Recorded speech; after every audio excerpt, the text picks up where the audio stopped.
Assalamualaikum warahmatullahi wabarakatuh. Di pertemuan kali ini untuk kimia farmasi 1 akan melanjutkan bahasan mengenai hubungan struktur aktivitas obat-obat golongan diuretik dan kardiovaskuler.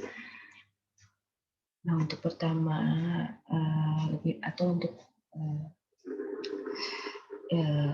terlebih dahulu ini saya akan membahas mengenai hubungan struktur aktivitas obat-obat golongan diuretik.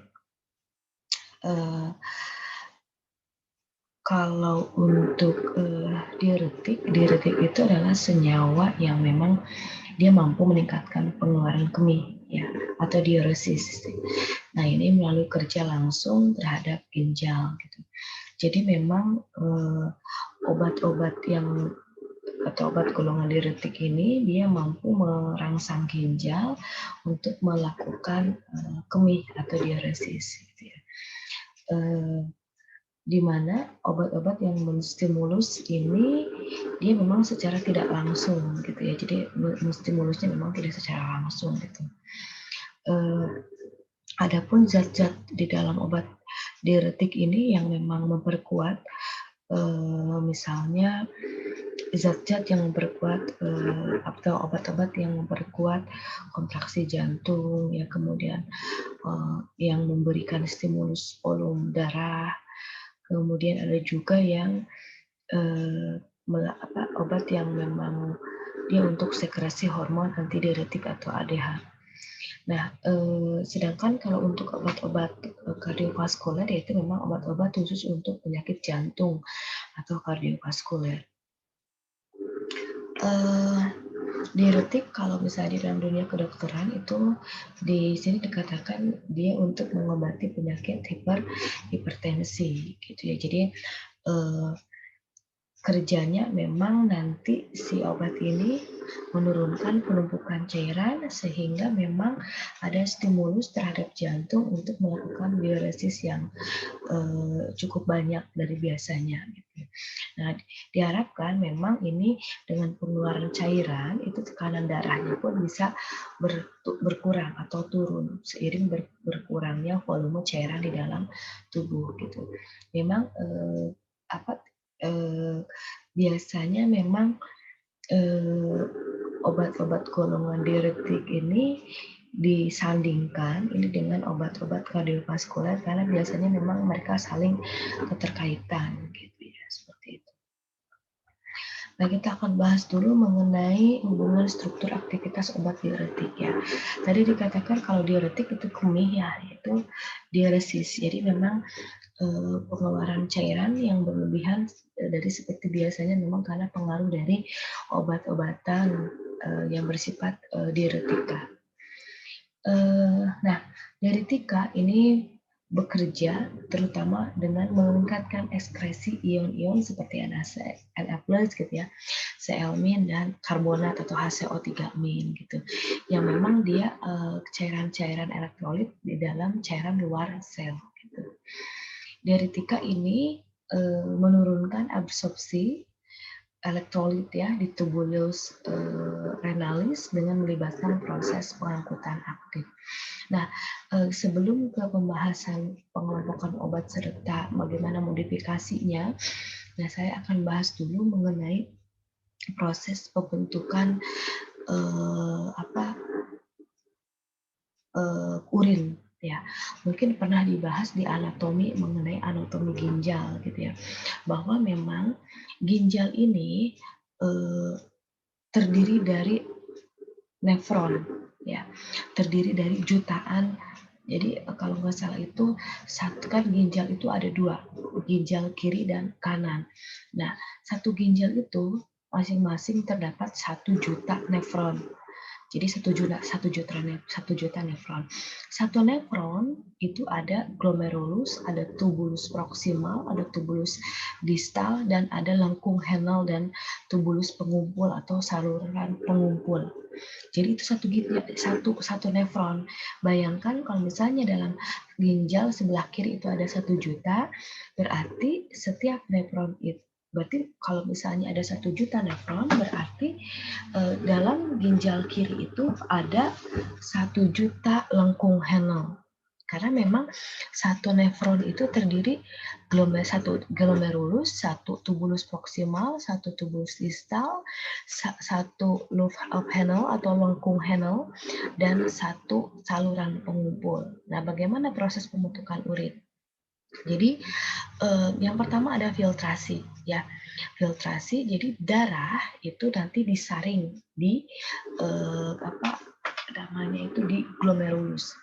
Proses filtrasi darah itu terjadi di glomerulus. Nah, nanti hasil filtrasinya ini nanti akan masuk ke kapsul Bowman. Nah, ini nih. Nah, ini kan jadi nanti si darah ini nanti akan masuk dari nih arteri efferent. Darah yang dari tubuh itu kemudian masuk ke arteri efferent. Di sini nanti disaring. Nah, nanti disaring. Kemudian kalau yang berupa misalnya komponen-komponen urin, maka dia akan terfiltrasi di glomerulus ini, dia akan masuk nanti ke tubulus ini proksimal nih, yang warna abu-abu muda ini, itu yang warna putih gitu ya. Jadi nanti setelah tersaring di glomerulus ini, difiltrasi gitu ya, maka komponen urin, ingat komponen urin itu ya seperti adanya apa itu amonia gitu ya, karena memang komponen urin itu kebanyakan amonia dari kumpulan nitrogen yang ada di dalam tubuh, sehingga memang baunya bau amonia gitu. Nah, kemudian dia akan tersaring. Nah, kemudian yang urin ini nanti akan masuk ke yang ini, awalnya tubulus proksimal ya, kemudian setelah tubulus proksimal kemudian akan masuk ke tubulus distal. Nah, kemudian di sini ada lengkung Henle. Lengkung Henle ini nih, ya, lengkung Henle ini ada ascendant dan apa namanya ascendant dan descendant gitu ya di sini. Nah, ini lengkung Henle ini di sini ya. Kemudian setelah masuk ke lengkung Henle, kemudian nanti dia apa namanya itu akan masuk ke mana ini ya? Nah, ini pengumpul. Kemudian tubulus distal ya ini, kemudian ke tubulus distal, kemudian nanti pengeluarannya ini di mana nih ini kalau di sini ini, nah ini nanti dia akan keluar ke sini, ini kan tubulus pengumpul di sini ya, tubulus pengumpul, nanti dia akan masuk ke bagian di pengumpul, kemudian masuk ke ureter ya, ke ureter, kemudian nanti di uretra dikeluarkan gitu. Nah, bagaimana kalau misalnya yang ada nggak yang kembali lagi ke saluran atau ke saluran tubuh atau ke sel-sel darah? Ada. Nah, di sini kan, jadi kalau misalnya ada komponen seperti protein, kemudian apa namanya itu asam amino ya atau protein ya, kemudian adanya glukosa juga, maka dia akan kembali lagi ke arteri. Nah, ke arteri ini, ke arteri efferent. Kemudian dia akan masuk lagi ke vena dan ke seluruh tubuh. Ingat bahwa di dalam filtrasi ini tidak boleh ada protein yang lolos ke dalam urin. Ya, kalau misalnya ada protein dalam jumlah besar itu lolos ke urin ya, pas waktu di analisis ada urin, ada protein di dalam urin, maka itu ada kelainan di bagian glomerulusnya atau ada kerusakan ya, seperti itu ya. Kemudian ini ada reabsorpsi, itu jadi tadi dikatakan bahwa tidak semua komponen yang ada di dalam darah itu masuk atau dikeluarkan via urin gitu. Jadi ada yang direabsorpsi kembali ke dalam tubuh. Jadi dikatakan tuh kan bahwa urin primer nanti yang keluar itu adalah sisa limbah nitrogen dan urea. Maaf, bukan amonia ya, tadi urea gitu. Komponennya adalah kebanyakan nitrogen ya, seperti itu. Kemudian dan nanti dia akan masuk ke pelvis, kemudian kantung kemih. Nah, kemudian nanti masuk di ureter, ureter itu pengumpul, kemudian nanti dikeluarkan di uretra, gitu ya. Itu untuk proses pembentukan urin, gitu. Nah, kemudian, kita masuk dulu ke penggolongan diuretik. Penggolongan diuretik itu yang pertama, ini berdasarkan efek yang dihasilkan dari obat diuretik itu sendiri ada 3 kelompok. Ada diuretika yang hanya meningkatkan ekskresi air dan tidak mempengaruhi kadar elektrolit tubuh. Kemudian ada diuretika yang meningkatkan ekskresi natrium atau Na+, yaitu namanya natriuretik. Kemudian ada diuretika yang meningkatkan ekskresi Na+ dan Cl+, yang namanya adalah saluretik, gitu ya. Nah, kemudian ini secara umum diuretika ini ada 7 kelompok. Ada diuretika osmotik, diuretika pembentuk asam, diuretika merkuri organik, ada diuretika penghambat karbonik anhidrase, ada diuretika turunan tiazid, ada diuretika hemat kalium, dan diuretika lumf, gitu ya. Ini kita akan jelaskan satu persatu. Nah, untuk diuretika osmotik ini di mana obat ini dia memiliki stimulus dalam meningkatkan ekskresi urin, di mana mekanisme kerjanya itu berdasarkan tekanan osmotik atau osmosis, gitu ya. Karena memang gini, umumnya untuk diuretika osmotik ini dia kan memiliki berat molekul atau BM-nya rendah, sehingga memang di dalam tubuh dia tidak mengalami metabolisme, gitu, karena memang secara pasif disaring melalui kapsul bohongan dan ginjal dan tidak diabsorpsi kembali oleh tubulus renalis. Artinya dia pasti akan keluar, gitu ya, karena memang berat molekulnya rendah, jadi dia akan tembus, dan misalnya kalau ada berlebih banyak dia akan tembus ke urin dan dikeluarkan lagi oleh urin, gitu. Nah, tapi kalau dosisnya besar dan kemudian si obatnya pekat, nah ini akan menyebabkan adanya tekanan osmosis. Maksudnya itu dia akan dikeluarkannya lebih banyak, gitu ya. Jadi sehingga menekan diuresisnya itu lebih banyak, gitu ya. Kalau larutannya pekat, gitu. Jadi kalau misalnya pemberian atau dosisnya biasa saja, gitu ya, yaitu tidak terlalu berpengaruh terhadap rangsangan diuresisnya atau untuk kemihnya. Tapi kalau diberikan dalam dosis besar, nah ini baru akan menyebabkan diuresis yang berlebih seperti biasanya. Nah, diuretika osmotik ini termasuk natriuretik. Jadi memang tadi natriuretik itu kan meningkatkan ekskresi natrium. Jadi di sini ekskresi natriumnya dalam air di urin itu besar atau tinggi, gitu. Efek sampingnya dari diuretik osmotik ini adalah gangguan keseimbangan elektrolit, dehidrasi, mata kabur, nyeri kepala, dan takikardia, gitu ya. Berdebar gitu. Nah, seperti itu ya. Contohnya, nah ini salah satu contoh obat yang golongan diuretik osmotik yang memang bersifat natriuretik, yaitu seperti manitol, glukosa, sukrosa ya. Dan itu biasanya memang dia ada di obat-obat manitol ini ya, dia kelompok karbohidrat, gitu ya. Jadi memang dia ada di diuretika osmotik gitu, dengan campuran beberapa obat lainnya. Nah, perharinya emang itu dasarnya ini standarnya itu 50 sampai 200 gram per hari, gitu. Tapi dengan infus ya, dimasukkan ke cairan infus, gitu. Kemudian ada diuretik pembentuk asam. Nah, ini diuretik pembentuk asam ini merupakan senyawa organik yang menyebabkan urinnya itu bersifat asam dan menyebabkan atau ada efeknya efek diuretik sama. Jadi memang menyebabkan diuresis atau kemih yang berlebih atau tidak seperti biasanya, gitu.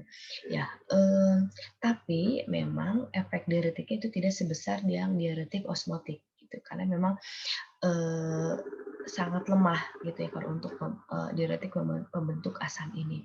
Tapi memang dia kalau di dalam tubuh dia akan menyebabkan asidosis hiperkloremik sistemik. Ya, jadi Asidosis itu kondisi kondisi darahnya itu bersifat asam dan itu sistemik, artinya akan mengganggu kerja sistem-sistem tubuh gitu, seperti gangguan terhadap lambung, ada iritasi lambung, kemudian asidosis. Tadi asidosis itu peningkatan asam, ya asam di dalam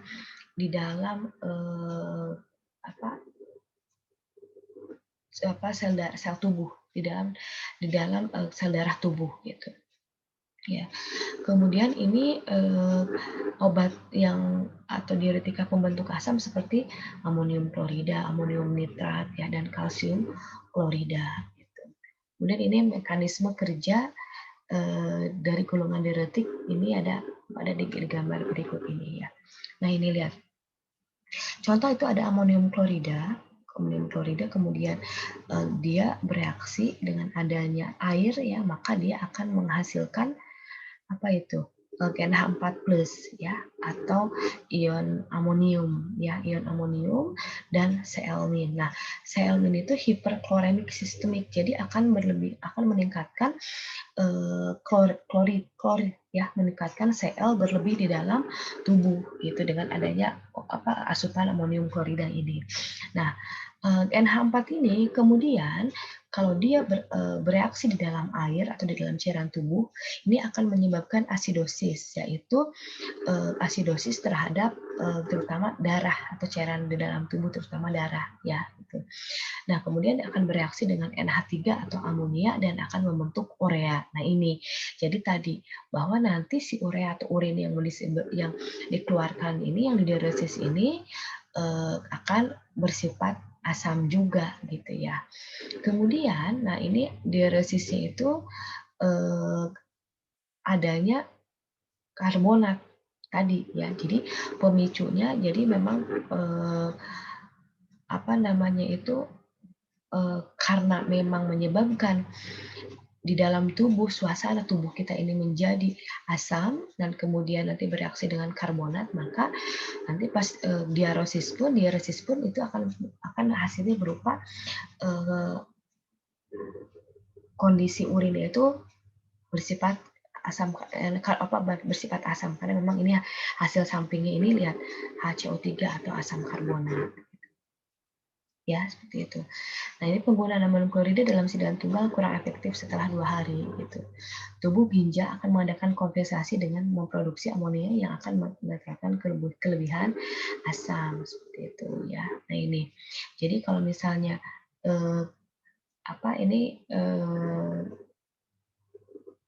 penggunaan amonium klorida sediaan tunggal kurang efektif karena setelah 1-2 hari gitu ya. Jadi memang karena kerjanya cepat gitu, karena dia kerjanya cepat gitu ya. Itu seperti itu karena memang si amonia ini bisa menurunkan atau menetralkan kelebihan asam sehingga memang nanti efek diuretiknya itu 1-2 hari itu hilang gitu ya, seperti itu. Nah, ini amonium klorida lebih sering digunakan sebagai ekspektoran di dalam campuran obat batuk ya, karena bisa meningkatkan sekresi cairan saluran napas sehingga mudah dikeluarkan. Gitu ya. Kemudian yang ketiga ada diuretik merkuri organik. Nah, di sini merkuri organik ini saluretik ya, karena artinya bahwa bisa meningkatkan ekskresi Na dan Cl ya saluretik ini. Jadi menghambat absorpsi kembali ion Na+, Cl- dan air gitu. Nah, diuretik organik ini efeknya dia bisa menyebabkan hipokalemi ya. Apa itu hipokalemi itu? Kalsium, jadi penurunan kalsium hipo ya. Kemudian ada reaksi sistemik berat ya, yang sehingga memang jarang digunakan sebagai diuretik. Sistemik berat itu ya bisa karena mempengaruhi ginjal, mempengaruhi organ-organ atau sistem organ di dalam tubuh gitu ya. Karena memang dia mengandung ion merkuri. Ion merkuri kan kita ketahui dia merupakan ada sifat toksiknya gitu. Jadi dia bisa mempengaruhi kerja sistem organ di dalam tubuh cukup masif gitu, sehingga memang efek diuresisnya itu cukup besar gitu ya.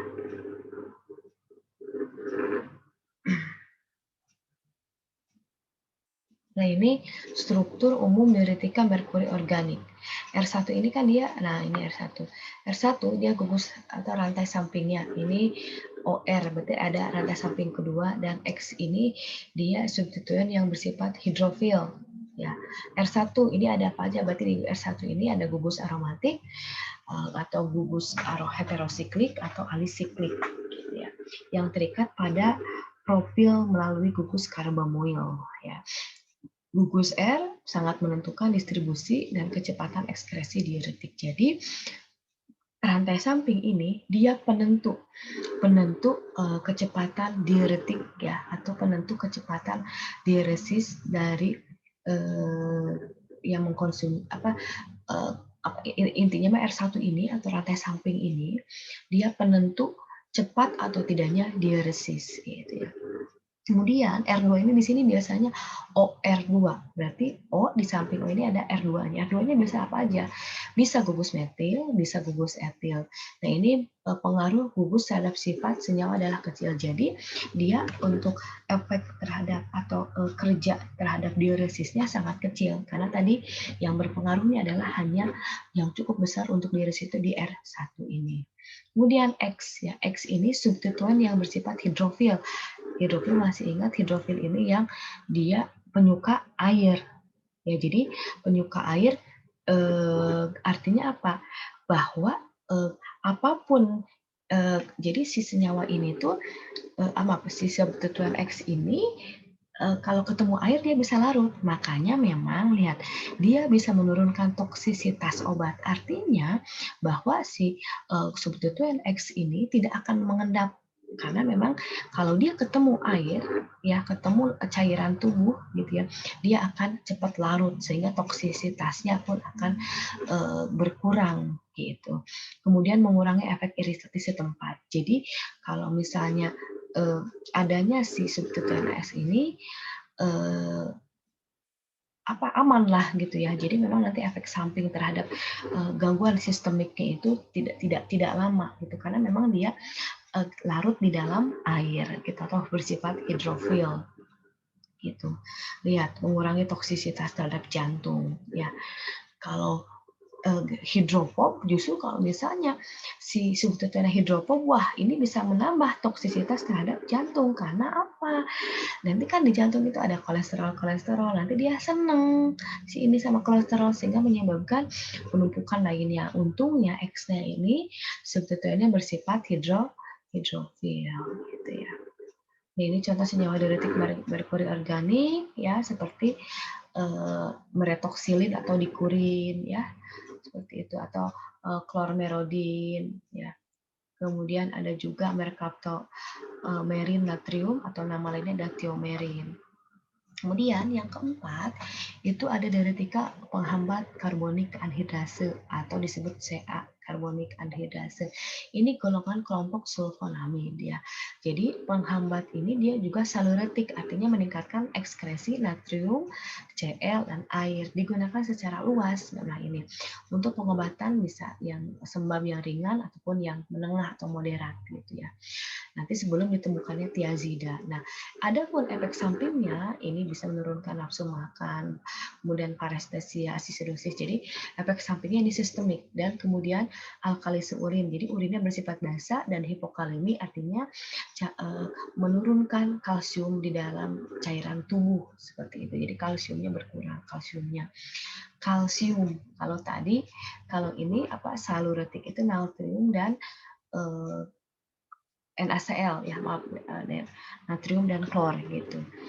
Nah, kemudian adanya efek asidosis sistemik dan alkalinasi urin dapat mengubah secara bermakna gitu ya. Jadi memang aktivitas obatnya ini memberikan efek sistemik seperti itu. Nah, kemudian ini mekanisme kerja Ini digambarkan di atas pada skema berikut. Nah, ini karbonik anhidrase, gitu kan ya. Ini adalah metaloenzim, ya, metaloenzim, karena lihat anhidrase, berarti dia berupa enzim, ya, metaloenzim, apa namanya itu, yang berperan dalam pembentukan asam. Jadi dia berupa atau enzim yang berikatan dengan logam, ya, karbonik anhidrase ini, gitu. Sehingga memang dia memiliki atau berperan dalam pembentukan asam karbonat, gitu ya. Nah, dia juga ini bersifat atau memberikan efek diuretik karena tadi meningkatkan ekskresi Na, kemudian air juga saluretik dan Cl-nya, ya, atau klor. Ini bersifat saluretik, ya. Kemudian ini bila kerja enzim, nah ini kan karbonat anhidrase itu kan enzim yang mengikat logam, ya. Apabila kerja enzim dihambat, maka produksi asam karbonat akan menurun sehingga jumlah ion H plus sebagai pengganti ion Na plus juga menurun. Akibatnya ion Na plus diabsorpsi kembali dan menurun dan ion Na plus yang tertinggal. Jadi dengan ion karbonat dan air akan meningkatkan volume urin yang kemudian dikeluarkan dan menimbulkan efek diuresis. Nah, ini ya, gitu. Seperti itu. Nah, ini contoh hubungan contoh dari karbonik atau diuretik karbonik anhidrase. Contohnya adalah asetazolamid atau diamox, ya, kemudian ada metazolamid atau neptazan. Nah, lihat, ini adalah struktur karbonik anhidrase, ya. Di sini ada keterangan yang berperan terhadap aktivitas diuretik penghambat karboksi anhidrase adalah gugus sulfamil bebasnya. Nah, ini gugus sulfamil bebasnya ini jadi yang menyebabkan efek diuresisnya, gitu ya. Ini apa namanya itu kalau sulfamil ini aktivitas diuretik menghilangkan justru, ya, jadi menghilangkan. Kalau di sana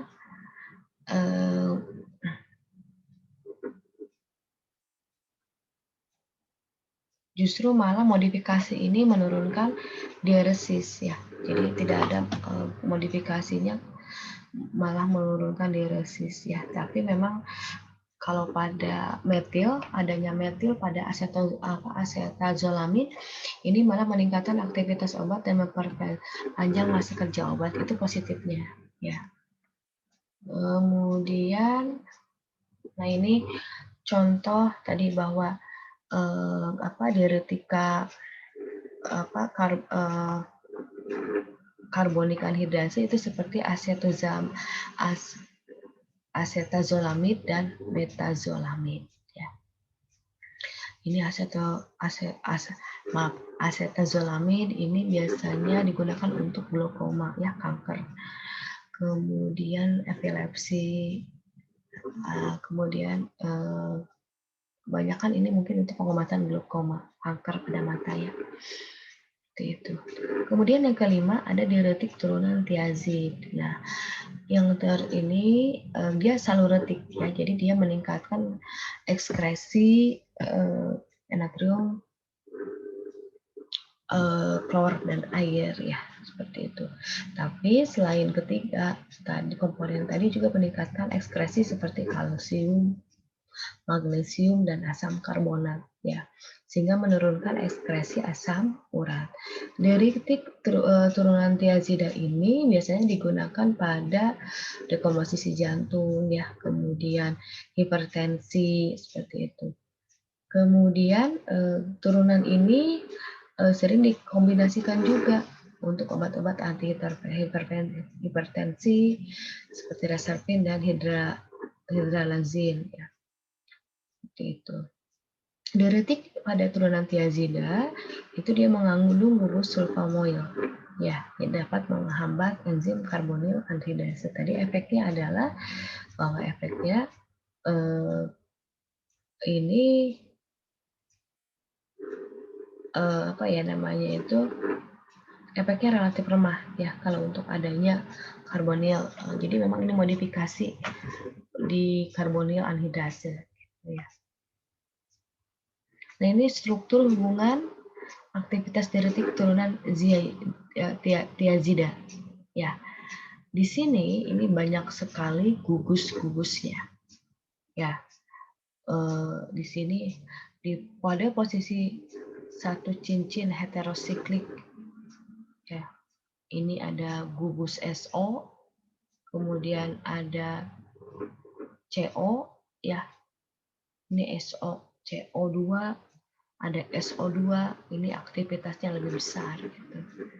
Kemudian pada posisi 2 itu ada substituen gugus alkil yang rendah. Ya, gitu. Nah, ini kemudian ada posisi 3 itu ada substituen lifofil. Nah, ini ya.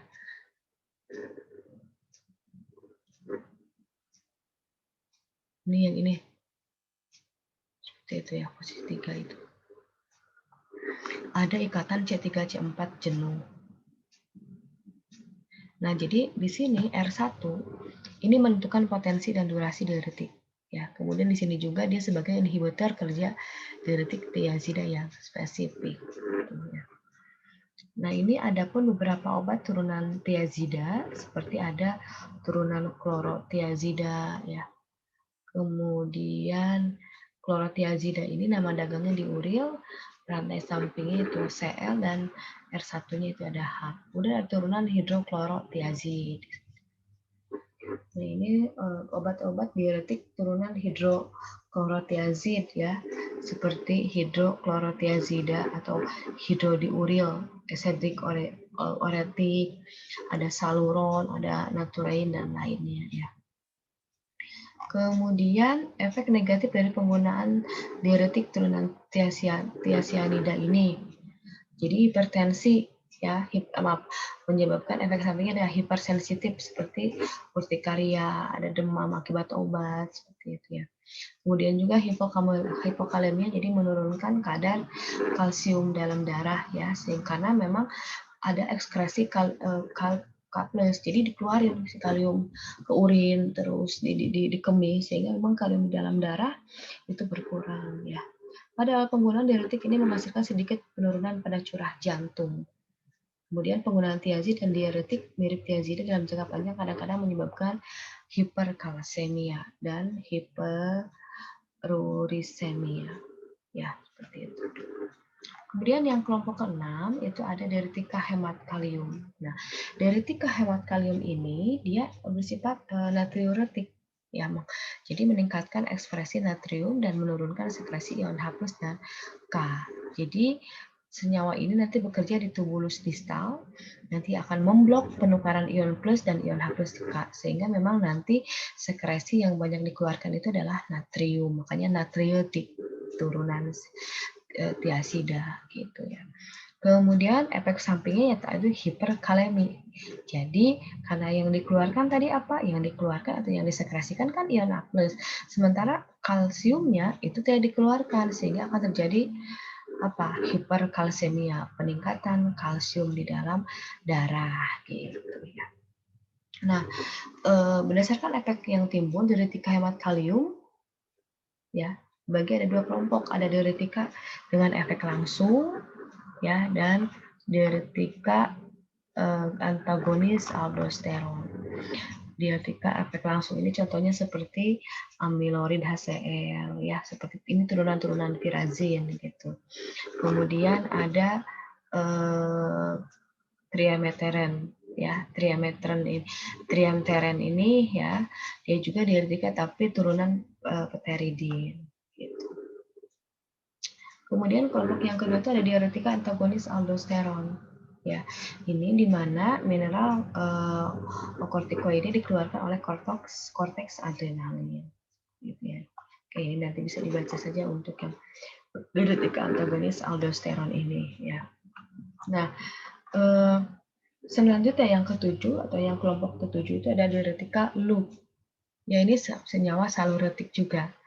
Jadi ekskresi Na dan Cl meningkatkan ekskresi lebih dari 250%. Jadi diuretiknya lebih kuat dibandingkan diuretik sebelumnya, gitu ya. Model kerja diuretik loop pada tingkat molekul belum diketahui secara pasti, tetapi ada 3 hipotesis ya yang digunakan untuk menjelaskan model tersebut. Jadi dikatakan bahwa diuretika loop ini dia mampu menghambat enzim natrium, K+ dan ATPase. Kemudian juga menghambat atau pembinaan siklis AMP dan menghambat glikolisis ya. Efek sampingnya banyak banget, ini seriusnya kalau yang untuk diuretika loop ini, hiperglikemi atau peningkatan kadar glukosa ya, ada hipotensi ya, rendah darah ya, hipokalemi, kalsium rendah, hipokloremik gitu ya, Cl-nya rendah, alkalosis, jadi tubuh darah sel darah tubuh kita ini suasananya suasana basah, kemudian ada kelainan hematologis dan lainnya. Ini cukup serius karena memang modifikasinya pun ini cukup meningkatkan diuresis sampai 25% gitu ya. Diuretika loop ini digunakan berkombinasi dengan beberapa obat seperti antihipertensi seperti alpha metil dopa untuk pengobatan hipertensi yang cukup berat ya, seperti itu, dan sampai standar berat. Gitu. Struktur kimia golongan untuk diuretika loop ini ada 2 kelompok. Ada turunan fenoksiasetat ya. Turunan fenoksiasetat ini contohnya adalah asam etakrinat ya. Ini strukturnya dari struktur molekul asam etakrinat ya. Kemudian ini bagaimana turunan fenoksiasetat yaitu asam etakrinat ini. Ini nanti ada gugus asam oksiasetat pada cincin 1 benzen ya, ini nih. Ya, asam oksiasetat, kemudian ada gugus akriloyl sulfhidril ya, dan seterusnya. Oke, nah ada turunan sulfamoyl benzoat juga ya, ini golongan asam 5 sulfamoyl 2 aminobenzoat ya. Contoh senyawa obat diuretika loop turunan sulfamoyl benzoat contohnya ada furosemid ya, ada bumetanid gitu, seperti itu ya. Nah, itu untuk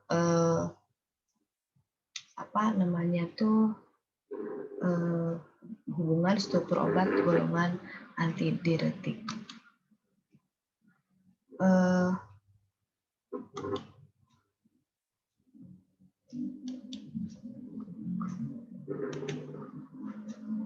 Tunggu sebentar. Nah, selanjutnya saya akan bahas mengenai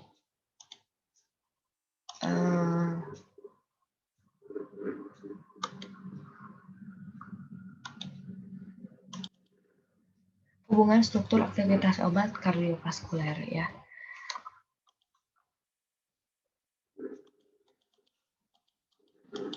Ini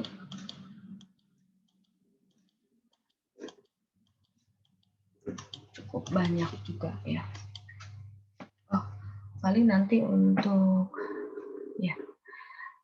kardiovaskuler saya akan bahas di video selanjutnya deh ya, karena ini cukup banyak juga. Nanti akan dibahas di video selanjutnya. Untuk pertemuan di kali ini dicukupkan saja. Nanti lanjut di video selanjutnya mengenai hubungan struktur hubungan dari struktur obat golongan kardiovaskuler ya, obat kardiovaskuler. Terima kasih atas sudah menyimak penjelasannya. Assalamualaikum warahmatullahi wabarakatuh.